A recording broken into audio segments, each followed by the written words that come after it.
1990లలో ఉత్తర America భారీగా చమురు దిగుమతులపై ఆధారపడేది. ఉత్తర America అంటే కెనడా, అమెరికా సంయుక్త రాష్ట్రాలు, మెక్సికో దేశాలు. అవి ఒకప్పుడు భారీగా చమురు దిగుమతి చేసుకున్న దేశాలు. ఇప్పుడు ప్రపంచానికి చమురు ఎగుమతి చేసే ప్రాంతంగా మారింది. ఈ భారీ మార్పులు ప్రపంచ ఇంధన రాజకీయాలను ఎలా మార్చాయి తెలుసుకుందాం. ఓపెక్ అమెరికా, ఇంధన సమాచార సంస్థ ఈఐఏ మరియు యుఎన్ కామ్ట్రేడ్ డేటాబేస్ గణాంకాలాధారంగా పరిశీలిస్తే అమెరికాలో షేల్ ఆయిల్ విప్లవం పరిస్థితిని పూర్తిగా మార్చేసింది.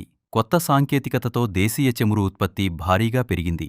దానికి తోడు కెనడా నుంచి కూడా ఎగుమతులు పెరగడంతో 2019 నుంచే ఉత్తర అమెరికా నికర చమురు ఎగుమతిదారుగా మారింది.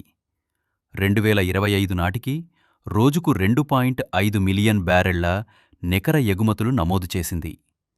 ప్రపంచ చమురు డిమాండ్ ఆసియాలో పెరిగినప్పటికీ, అమెరికా ఎగుమతులు పెరిగిప్పటికీ మధ్యప్రాచ్యం తన ఆధిపత్యాన్ని కోల్పోలేదు. 2025లో రోజుకు 16.3 మిలియన్ బ్యారెళ్ల నికర ఎగుమతులతో మధ్యప్రాచ్యం ఇప్పటికీ ప్రపంచంలోనే అతిపెద్ద ముడిచమురు ఎగుమతి కేంద్రంగా కొనసాగుతోంది. ఇది సిఐఎస్ దేశాలు మరియు ఆఫ్రికా ఎగుమతుల కంటే చాలా ఎక్కువ. ఈ గణాంకాలు ప్రపంచ ఇంధన వ్యవస్థలో 3 కీలక మార్పులను స్పష్టంగా చూపిస్తున్నాయి. లోతుగా పరిశీలిస్తే మొదటిది చైనా, భారత్ ప్రపంచ చమురు డిమాండ్కు ప్రధాన కేంద్రాలుగా మారాయి.